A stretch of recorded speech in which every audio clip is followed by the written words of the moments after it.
Olá, discípulo do Senhor e Salvador, Jesus Cristo. Você sabe, eu vou entregar conteúdo e significado da Santa Palavra de Deus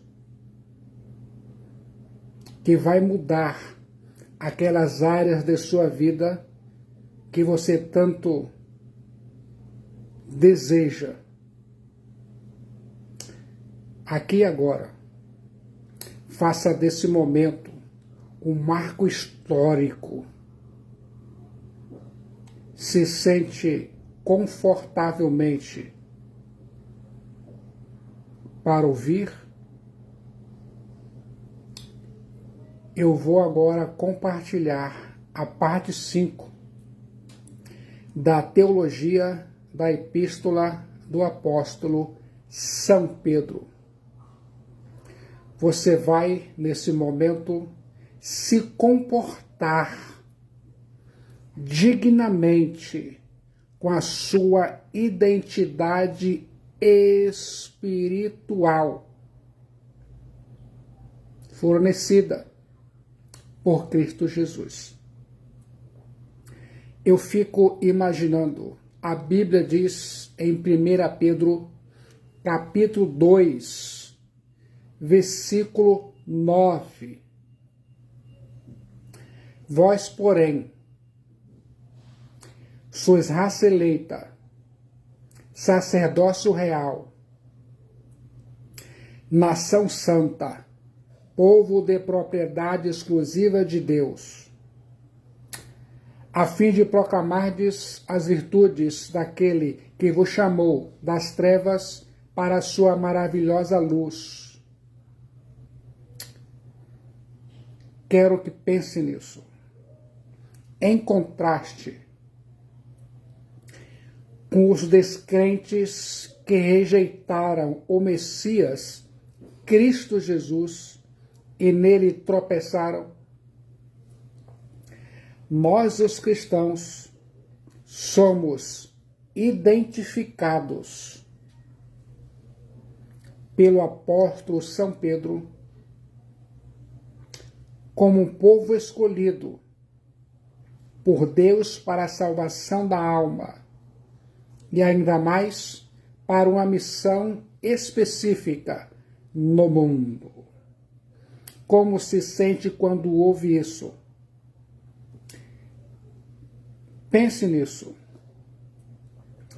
Em primeiro lugar, os cristãos são raça eleita. A Bíblia diz: vós, porém, sois raça eleita. 1 Pedro 2,9. Coloque a palavra de Deus, a Bíblia, em sua mente, aqui e agora. Muitos benefícios advirão. O apóstolo São Pedro cita a profecia de Isaías: ao meu povo, ao meu escolhido, ao povo que formei por mim, para celebrar o meu louvor. O apóstolo São Pedro vê os crentes como o corpo de Cristo Jesus, a igreja. Assim como Deus escolheu Israel dentre as nações para ser seu povo exclusivo, Deus escolheu pessoas de entre todas as nações para formar sua igreja. Os cristãos são uma raça escolhida por Deus dentre todos os povos da terra. Os cristãos formam uma nova raça, diferente tanto de judeus como de gentios. Deus não escolheu Israel porque era um grande povo, mas porque o amava. Assim Deus nos escolheu com base em seu amor e em sua graça. Cristo Jesus foi categórico em João capítulo 15, versículo 16. Não fostes vós que me escolhestes a mim, pelo contrário, eu vos escolhi a vós outros. Coloque a Bíblia em sua mente. Em segundo lugar, os cristãos são sacerdócio real. Sacerdócio real, 1 Pedro 2,9. Eu e você somos sacerdotes na casa de Deus e ainda mais sacerdócio real, porque servimos ao Rei dos Reis e Senhor dos Senhores, e esse serviço é realizado em prol do reino de Deus. O adjetivo descritivo real dá a entender a existência de um reino e de um rei. O Messias, Cristo Jesus, é tanto sumo sacerdote quanto rei. Conforme a profecia de Zacarias, será revestido de glória, assentar-se-á no seu trono e dominará e será sacerdote no seu trono.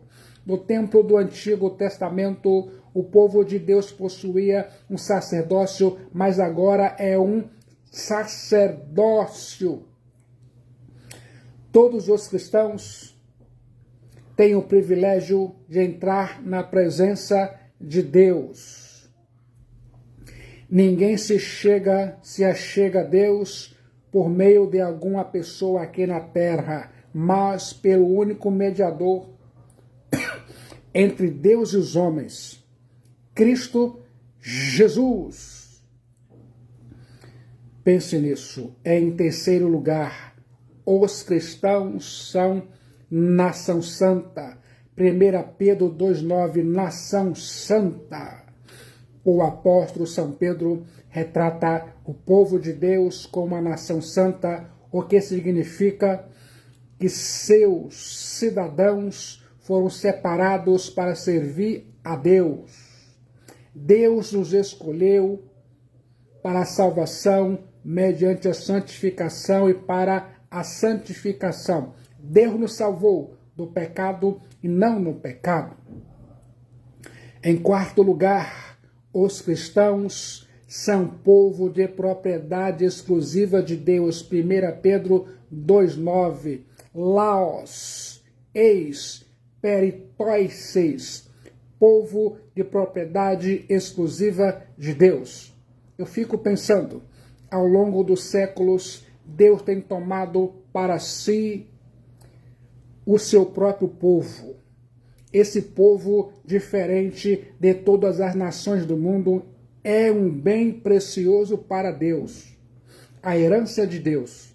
Esse povo existe independentemente de laços nacionais, pois tem um relacionamento especial com Deus. Esse povo pertence a Deus, que o comprou com o sangue de Cristo Jesus. Nenhuma outra pessoa pode reclamar direito de posse sobre o povo, senão unicamente Deus. Deus não divide sua glória com ninguém e não nos reparte com ninguém. Eu e você somos dele. O nosso valor não é devido a quem nós somos, mas a quem Deus é. O valor não está na pessoa possuída, mas no possuidor. A grandeza do cristão está no fato de pertencer a Deus. Somos propriedade exclusiva de Deus, temos valor infinito. Quero que se lembre disso em toda a sua jornada cristã, neste mundo hostil. Pense mentalmente, a missão do cristão no mundo é sublime. 1 Pedro capítulo 2, versículo 9, a fim de proclamardes as virtudes daquele que vos chamou das trevas para a sua maravilhosa luz. Vós que antes não erais povo, mas agora sois povo de Deus, que não tinhas alcançado misericórdia, mas alcançastes misericórdia. 1 Pedro 2, 10. Coloque a palavra de Deus, a Bíblia, em sua mente. Depois de descrever os privilégios e atributos da igreja, o apóstolo São Pedro fala sobre a missão da igreja, a missão dos cristãos salvos. Eu e você fomos salvos pela graça para uma sublime missão. Eu e você fomos chamados do mundo para proclamarmos ao mundo uma mensagem imperativa, intransferível e impostergável, o glorioso e maravilhoso Evangelho de Cristo Jesus, o Messias. Quero que se lembre disso. Quer ouvir mais? Vou compartilhar 2 pontos importantes. Em primeiro lugar, o conteúdo da mensagem, a fim de proclamardes as virtudes daquele que vos chamou das trevas para a sua maravilhosa luz. 1 Pedro 2,9. Fique de olho na palavra de Deus, a Bíblia. A palavra grega arete, virtude, era um termo amplamente difundido na época e muito importante na concepção ética e religiosa do helenismo. Estão em vista as grandes obras de Deus na história do seu povo. Esses feitos maravilhosos de Deus tratam da vida, morte e ressurreição de Cristo Jesus com uma transformação libertadora do homem e do seu mundo. Ainda mais estão em foco aqui as virtudes de Deus como poder, glória, sabedoria, graça, misericórdia, amor e santidade. Quero que se lembre disso. Por meio de sua conduta, os cristãos precisam testemunhar que são filhos da luz e não das trevas. Os cristãos são embaixadores dos atributos de Deus e de seus gloriosos feitos. Eu e você não podemos calar nossa voz. Eu e você não podemos guardar para nós essa mensagem gloriosa. Eu e você precisamos proclamar em alto e bom som quem é Deus e o que Ele fez por nós em Cristo Jesus, o Messias. Quero que se lembre disso. Reforçando esse pensamento, quero dizer que a missão do cristão é contar aos outros o que Deus tem feito por sua alma. Por meio da própria vida e das próprias palavras, o cristão é uma testemunha do que Deus tem feito por ele, pela mediação do Cordeiro de Deus, Cristo Jesus, o Messias.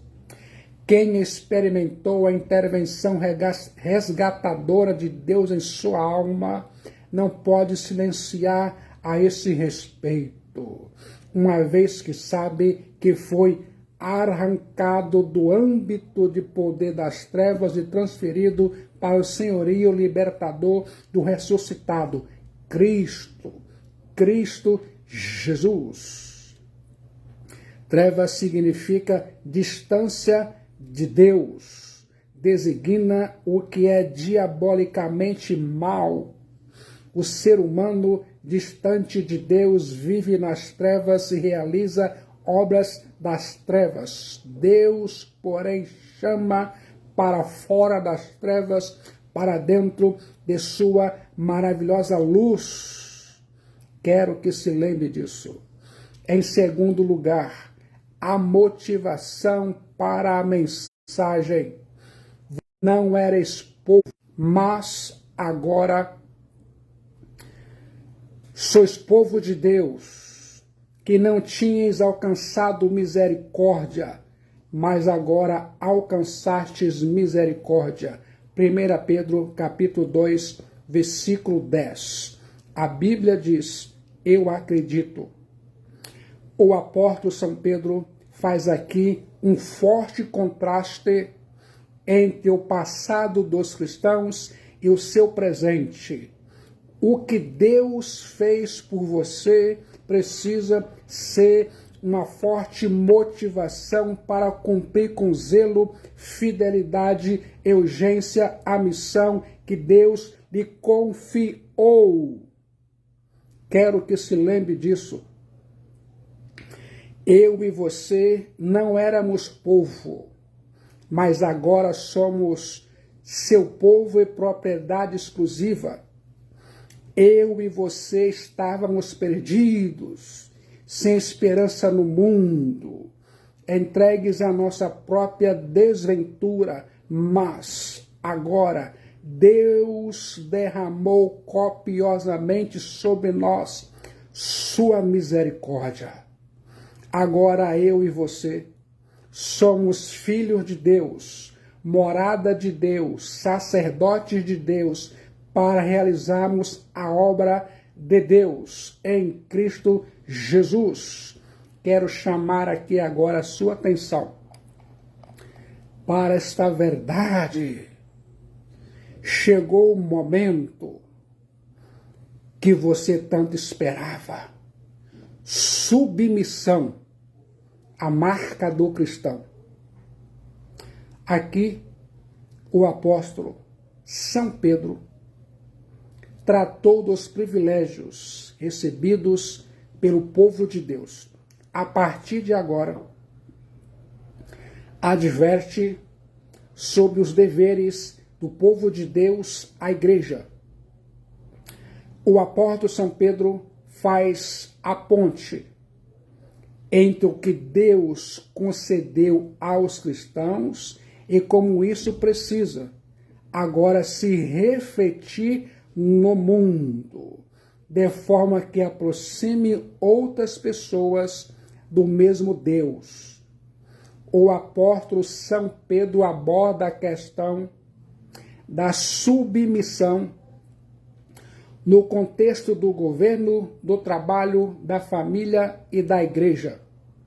Deus instituiu o lar, o governo humano e a igreja, e tem o direito de dizer como essas instituições devem ser administradas. Quero que se lembre disso. O mesmo Deus que salva seu povo requer dele obediência em todas as áreas da vida. Em meio às injustiças sofridas e ao fogo da perseguição crescente, o apóstolo São Pedro mostra a importância da submissão na vida do cristão. A submissão é uma evidência da plenitude do Espírito Santo. A submissão é uma prova da obediência a Deus. Os cristãos maduros, por causa da obediência a Deus, submetem-se ao governo, aos patrões e uns aos outros. Quero que se lembre disso. O apóstolo São Pedro aplica o tema da submissão à vida do cristão como cidadão, trabalhador, cônjuge, membro da igreja. Quero que se lembre disso em toda a sua jornada cristã. A Bíblia diz em 1 Pedro, capítulo 2, versículos 11 e 12. Fique de olho no comportamento do crente. Amados, exorto-vos como peregrinos e forasteiros que sois, a vos absterdes das paixões carnais que fazem guerra contra a alma. 1 Pedro 2,11. Mantendo exemplar o vosso procedimento no meio dos gentios, para que, naquilo que falam contra vós outros como de malfeitores, observando-vos em vossas boas obras, glorifiquem a Deus no dia da visitação. 1 Pedro 2,12. Fique de olho na palavra de Deus, a Bíblia. Como pastor do rebanho, o apóstolo São Pedro se dirige às ovelhas de Cristo Jesus em um tom paternal. vou compartilhar pontos importantes nesse exato momento. Em primeiro lugar, os cristãos são amados por Deus. 1 Pedro 2,11. Amados, agapetos. Os cristãos são alvo do amor incondicional de Deus. Os cristãos foram chamados das trevas para a luz, do pecado para a santidade. O amor de Deus é incondicional. Não podemos fazer para Deus, nada podemos fazer para Deus nos amar menos ou mais. A causa do amor de Deus por nós está nele mesmo. Quero que pense nisso. Em segundo lugar, os cristãos são peregrinos e forasteiros neste mundo hostil. 1 Pedro 2,11. Exorto-vos como peregrinos, paróicos e forasteiros para epidemos.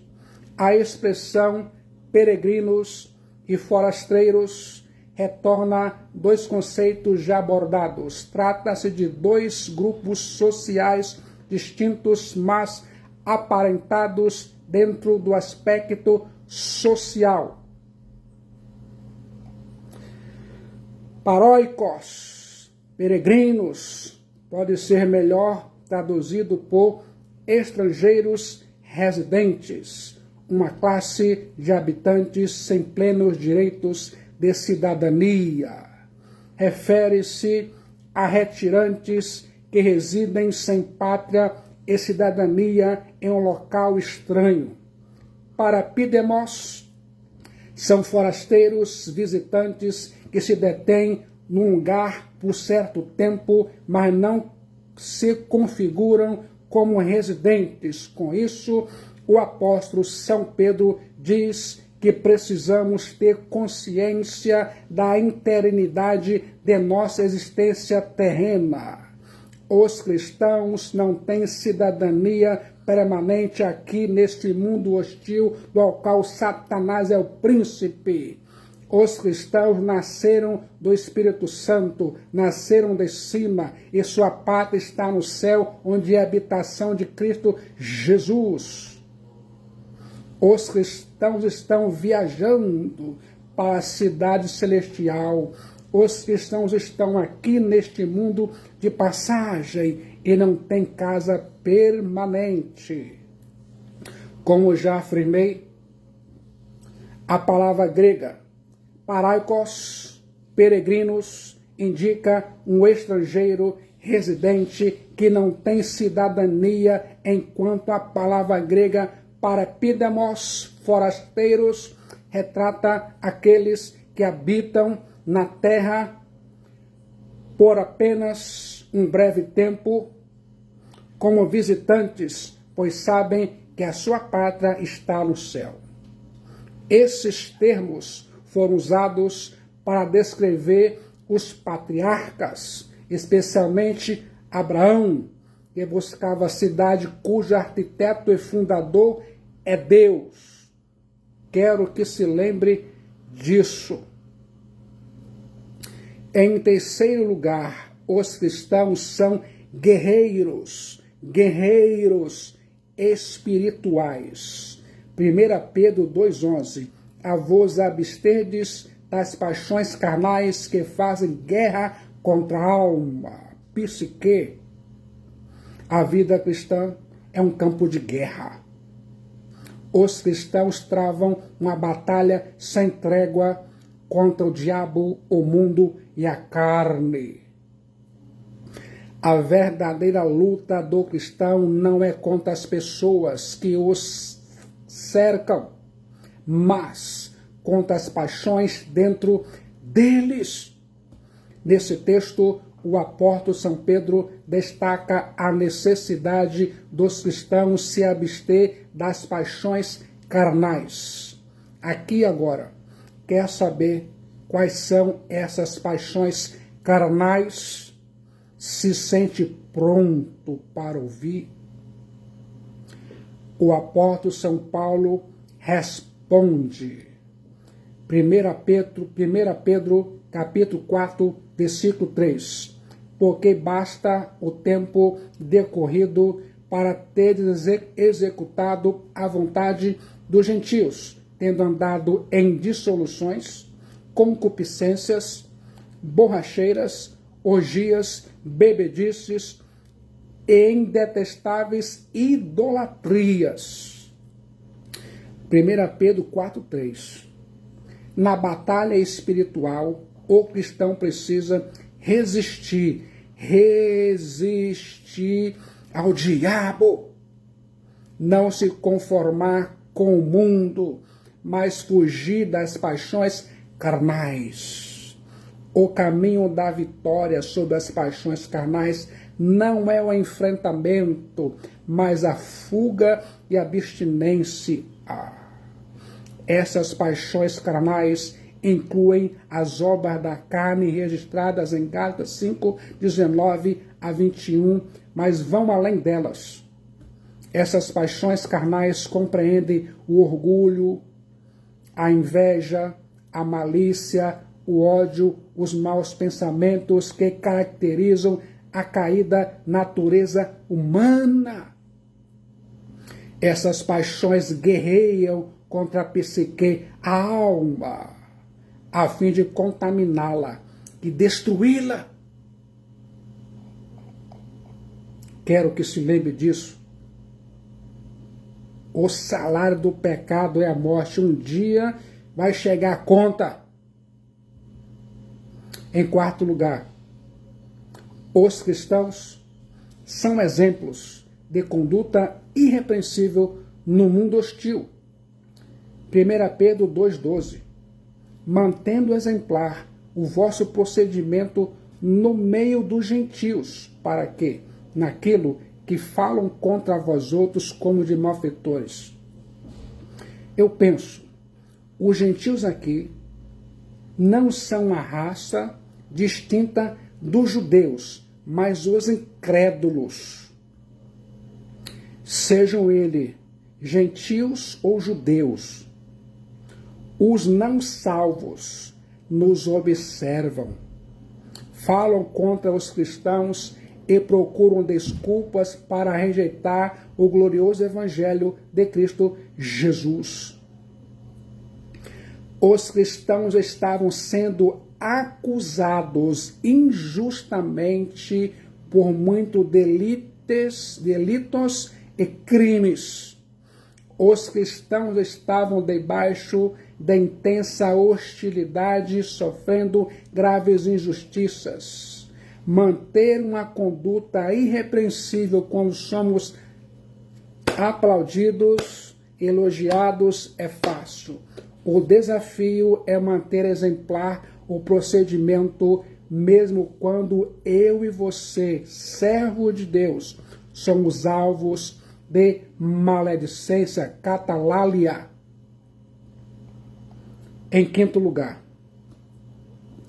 os cristãos são o argumento irresistível de Deus no mundo. 1 Pedro 2,12. Observando em vossas boas obras, glorifiquem a Deus no dia da visitação. Coloque a Bíblia em sua mente. A vida dos cristãos é como a cidade no alto do monte. Não pode esconder-se. Os cristãos estão vivendo numa vitrine, estão à mostra. A conduta, obras e palavras dos cristãos são constantemente avaliadas pelos não crentes, os incrédulos que querem constatar se os cristãos vivem aquilo que professam. O mundo hostil olha para a igreja de Cristo Jesus. O mundo hostil pode discordar dos cristãos e até mesmo atacar, mas não pode deixar de reconhecer nossas boas obras no Messias, Cristo Jesus. Quero que se lembre disso. Fomos salvos para as boas obras. Essas boas obras realizadas num ambiente hostil, diante dos maledicentes, são uma mensagem evangelística eficaz, uma vez que tais pessoas são impactadas e chegarão ao conhecimento da salvação para glorificar a Deus no dia da visitação. A parousia, a segunda vinda de Cristo. Esse dia, nesse contexto, significa a ocasião de graça e misericórdia na qual os não crentes aceitarão a oferta da salvação em Cristo e glorificarão a Deus em gratidão. Quero que se lembre disso. Ouça agora. Submissão no ambiente do governo. 1 Pedro 2, 13 a 17.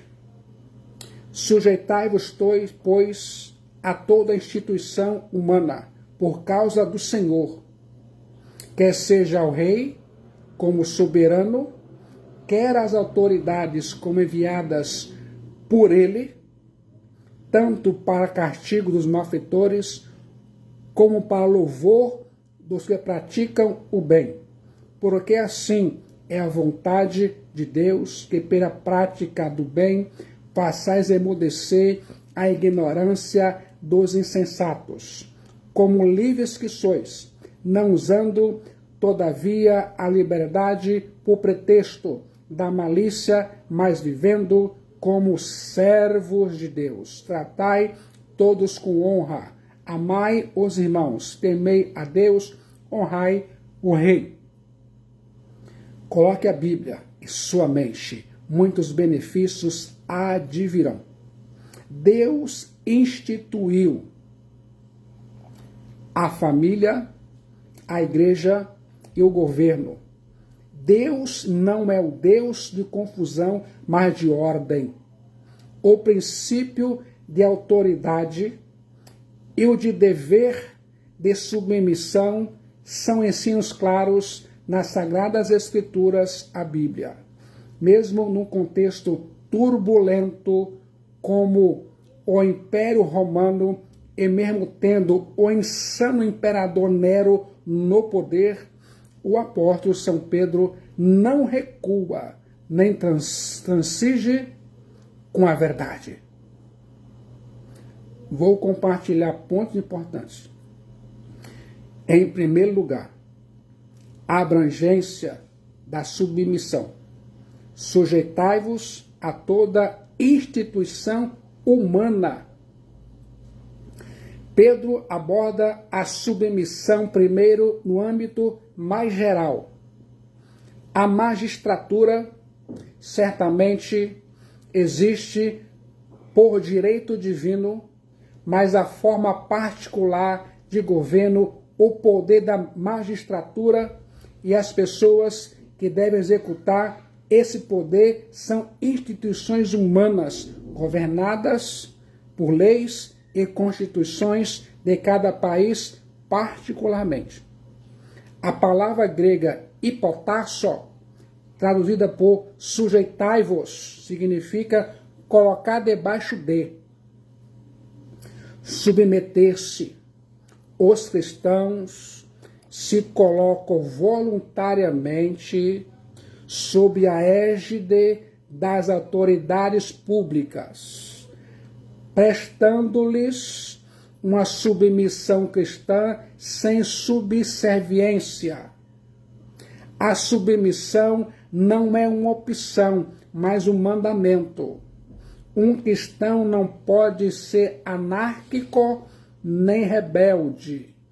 Pode e deve discordar de uma autoridade constituída sempre que ela exorbitar em suas funções e for além de sua competência, mas jamais pode insurgir-se contra um princípio de autoridade.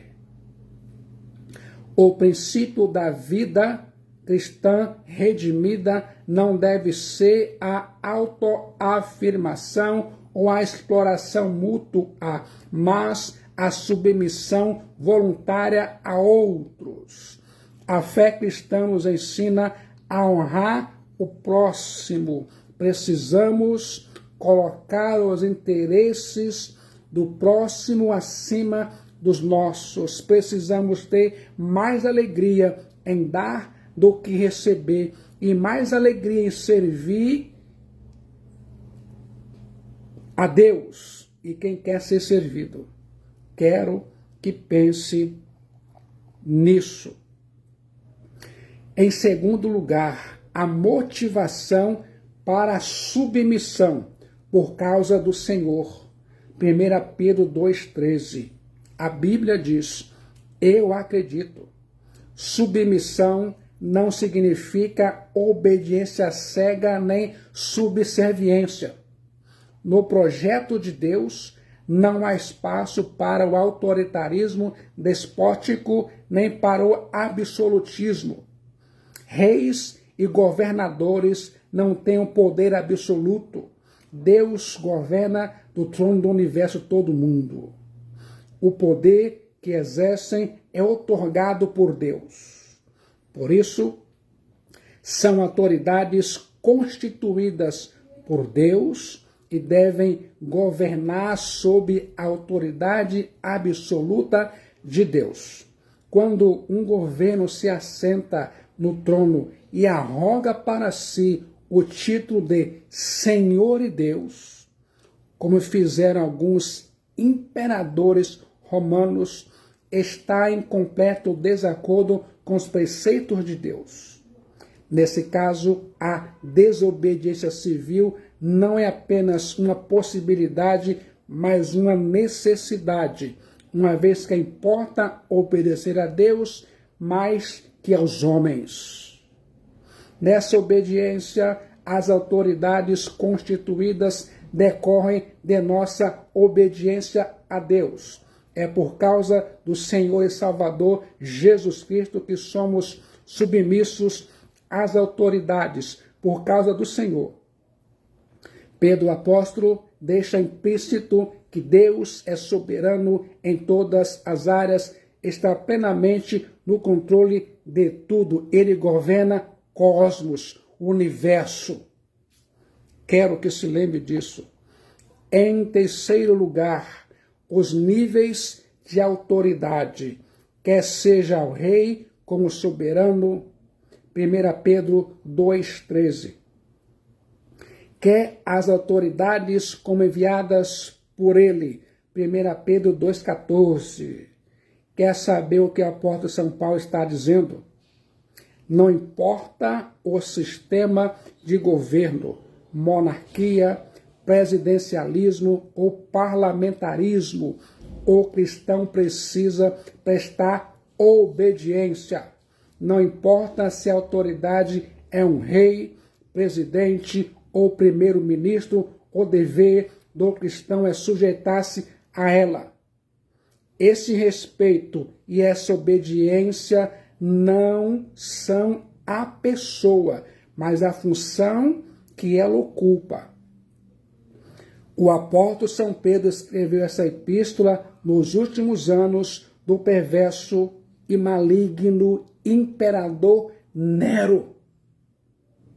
Nero subiu ao trono, ao poder, em 54 depois de Cristo, aos 17 anos de idade, e cometeu suicídio 14 anos depois, em 68 depois de Cristo. Durante o reinado do imperador Nero romano, o próprio apóstolo São Pedro sofreu martírio. Por sua conduta, o imperador Nero não era digno do alto cargo de imperador romano. Mesmo assim, o apóstolo São Pedro o reconhece como soberano e exorta os cristãos a honrá-lo. Pedro, o apóstolo, diz que a obediência do povo de Deus deve ser endereçada ao rei e aos governantes nomeados por ele. No Novo Testamento, há referências, por exemplo, aos governadores Pilatos, Félix e Festo. Aqueles que governam, não importa em que escalão, governam por concessão divina. Cristo disse a Pilatos: nenhuma autoridade teria sobre mim, se de cima não te fosse dada. João 19:11. Paulo, apóstolo, é enfático: aquele que se opõe à autoridade resiste à ordenação de Deus. Romanos 13:2. Coloque a palavra de Deus, a Bíblia, em sua mente. Em quarto lugar, o dever da autoridade. 1 Pedro 2,14. Tanto para castigo dos malfeitores, como para louvor dos que praticam o bem. A autoridade é instituída por Deus com duplo propósito: promover o bem e coibir o mal. O Estado, com a sua ordem e leis, é o ministro de Deus competente para promover a justiça social e o bem geral da sociedade. Ao mesmo tempo, é investido de autoridade para refrear o mal, punindo exemplarmente os culpados. Quando as autoridades, porém, se tornam omissas, frouxas no cumprimento desses deveres, ou se corrompem na política a ponto de promover o mal e coibir o bem, são passíveis de repreensão. Nesse momento, precisamos exercer nossa voz profética, denunciando abusos e desvios, ainda que isso nos custe a vida. Quando a autoridade classifica o mal com o bem e o bem com o mal, quando se arroga o direito de controlar a consciência e a fé, fique de olho nas palavras proferidas pelo Messias, Cristo Jesus, o Filho de Deus. Dai, pois, a César o que é de César, e a Deus o que é de Deus. Já parou para pensar nisso? Em quinto lugar, o propósito da submissão. 1 Pedro 2,15. Porque assim é a vontade de Deus, que pela prática do bem façais emudecer a ignorância dos insensatos. Vamos entender. A obediência civil expressa a vontade de Deus para seu povo, especialmente num contexto em que esse povo é caluniado, perseguido e despojado. Um exemplo vale mais que 1000 palavras. O testemunho irrepreensível é melhor que discursos eloquentes. A prática do bem é um argumento irresistível que tapa a boca daqueles que insurgem contra a Igreja de Cristo Jesus. Quero que se lembre disso. Em sexto lugar, a natureza da submissão. 1 Pedro 2,16. Como livres que sois, não usando, todavia, a liberdade por pretexto da malícia, mas vivendo como servos de Deus. Quero que se lembre disso.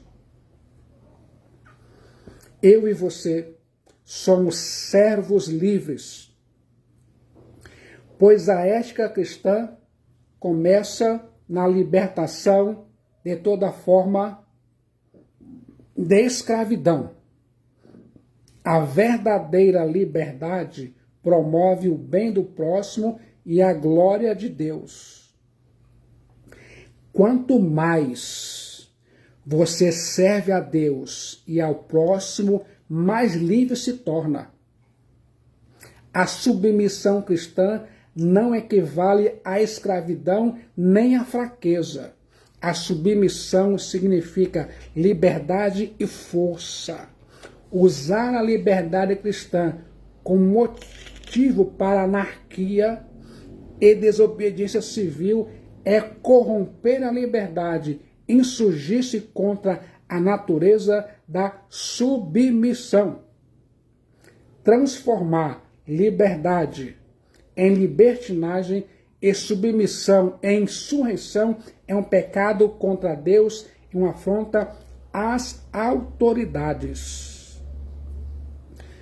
O apóstolo São Pedro alerta que as paixões interiores podem sentir-se sem amarras, que as limitem e assim liberadas, voltam a escravizar a pessoa. Por isso, a verdadeira liberdade supõe outra atitude. Servos, somos servos de Deus. O cristão é livre porque é escravo de Deus. Nossa perfeita liberdade reside em servirmos a Deus. Eu e você só somos verdadeiramente livres na medida que somos servos de Deus em nossa jornada cristã rumo à pátria celeste. Quanto mais escravo de Cristo você é, mais livre se torna. Quero que pense nisso. Em sétimo lugar, os limites da submissão. 1 Pedro 2,17. Tratai todos com honra. Amai os irmãos, temei a Deus, honrai o rei. Parece fácil, não parece? Pedro, o apóstolo, compartilha mandamentos. Primeiro, tratai a todos com honra. O cristão deve tratar a todos com devido respeito, independentemente da sua posição na sociedade. Todo ser humano é digno de respeito por ser uma criatura feita por Deus. Num contexto como o Império Romano, que contava com 60 milhões de escravos, a palavra do apóstolo São Pedro é revolucionária, pois os escravos não tinham direitos, eram vistos como coisas, não como gente. E é como se o apóstolo São Pedro estivesse dizendo: deem aos escravos dignidade humana, não os tratem como coisas, amai os irmãos. Quero que se lembre disso. A igreja é a família de Deus. É o que identifica os verdadeiros filhos de Deus, é o amor praticado uns pelos outros. Agora, em segundo lugar, temei a Deus. O temor a Deus é o princípio da sabedoria e o caminho para uma vida feliz. Temor significa reverência e respeito à pessoa de Deus e à sua palavra. O temor a Deus é a base da piedade cristã. Quem deseja amar a Deus sem temê-lo não tem diante de si o Deus da Bíblia. Até mesmo os mais altos anjos cobrem o rosto diante daquele que é 3 vezes santo. Santo, santo, santo é o Senhor dos exércitos. Terceiro lugar, honrai o rei. Basileus, no grego. A submissão cristã não aceita a absolutização do Estado nem a divinização do rei. O rei deve ser honrado de tal modo que o amor pelos irmãos e o temor a Deus não sejam violados. A mesma honra que prestamos ao rei dedicamos a todas as outras pessoas, nem menos, nem mais. Assim como devemos tratar com honra um escravo, um idoso, uma criança e um estrangeiro, precisamos tratar com honra o rei. Gostou do conteúdo e significado? Quer aqui agora, na presença do Messias, Cristo Jesus, viver e andar de modo digno de Deus? Quer aqui agora viver orientado pelos preceitos divinos? Quer aqui agora ser reconhecido como discípulo de Cristo Jesus pelo amor, submissão e temor a Deus? Eu não sei você. A sua alma, que está dentro de você, está salva pela fé em Cristo Jesus? Se você sente que a sua alma não está salva em Cristo Jesus e pela fé em Cristo, esse é o seu momento. No momento de decisão em Cristo Jesus, seu destino é selado. Jesus Cristo é a única esperança de salvação de sua alma. Só Jesus Cristo salva, Ele é a solução. Venha, venha, venha rapidamente, enquanto você respira o fôlego de vida e tem oportunidade. Entregue sua alma para Cristo Jesus, aqui e agora. Muitos benefícios advirão a você. Consegue pensar, imaginar? Cristo Jesus abençoe sua vida em todos os níveis e sentidos que se pode pensar ou imaginar aqui e agora. Até o próximo conteúdo que vai continuar transformando e mudando sua vida em todas as áreas. Um grande abraço para você em Cristo Jesus.